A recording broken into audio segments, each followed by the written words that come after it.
Hi, welcome back to the Aperitif Guy. My name's Paul and I want to show you a nice cocktail.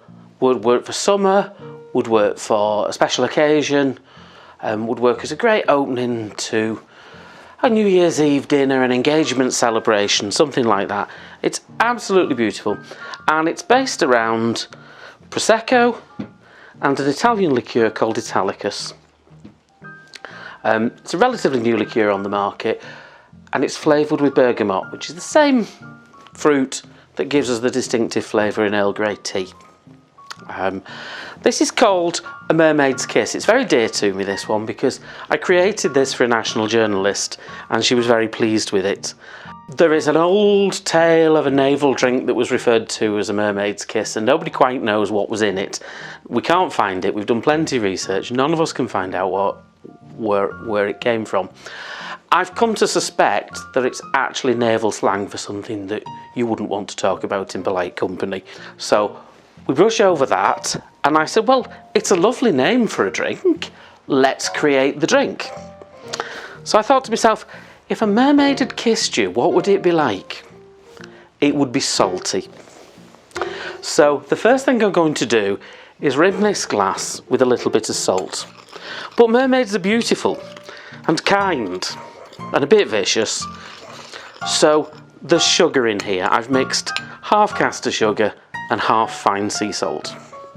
And I need to get it to stick to the rim of the glass, so I'm going to use a little bit of the liqueur to do that for me. So, rather wonderfully, this is the beginnings of a new bottle, which always holds hope and promise for me. There we are. What I'm going to do is very simply drop in a glass there, moisten my finger and run my finger just halfway around the rim. Not everybody likes salted rims on their drinks, so if you leave one side unsalted, people get to choose which side they drink from.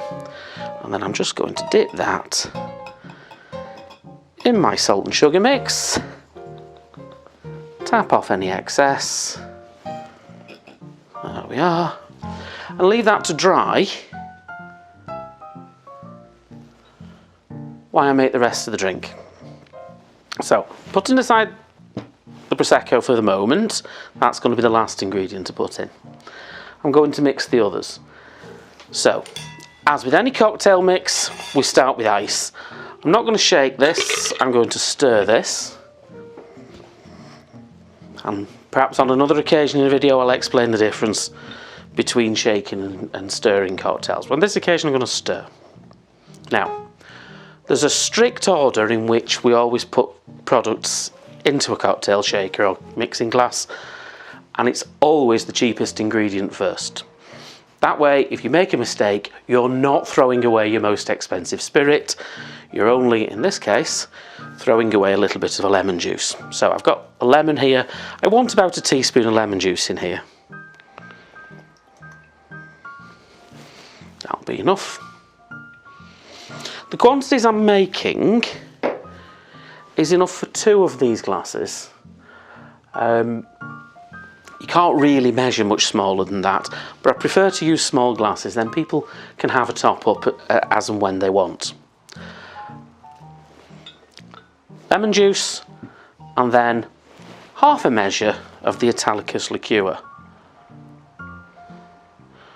Italicus is a wonderful liqueur. I'm so pleased I discovered it. It's a very ancient style of liqueur made with rose petals and other herbs. And what the company has done is they've taken it and modernised it with the addition of the bergamot peel. And it's such a fantastic, light, fresh, floral and citrus smell. There's all sorts of experiences in it. It's wonderful. And then, because a kiss from a mermaid is dangerous, a full measure of vodka. Now,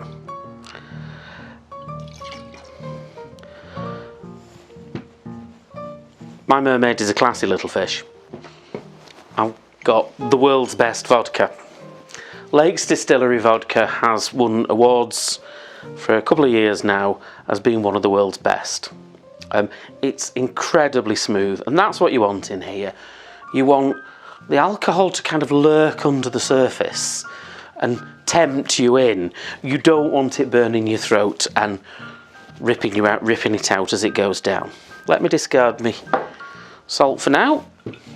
So what I'm going to do, give that a good mix.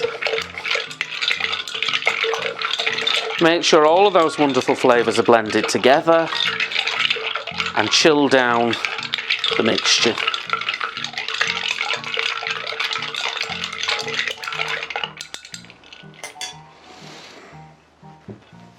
And then pour into the glass about half full. That's enough. You can see there's plenty there left to make another glass of it. If I had a full-size champagne coupe, of course, that would be taken up in one glass. Finally, just a splash of Prosecco to lighten it. Just like that. This is chilled, straight from the fridge. You want that chilled experience. There we are. A mermaid's kiss. Leaves a salty tang on your lips, like a mermaid would, but has one hell of a slap in the tail. If I were going to serve this as an aperitif drink, obviously, what else would I be serving but mixed seafood? Oysters, smoked mussels, prawns, any kind of smoked fish, anything like that would be delicious with this. Cheers to you all. Thank you for joining me, and I hope to see you again soon.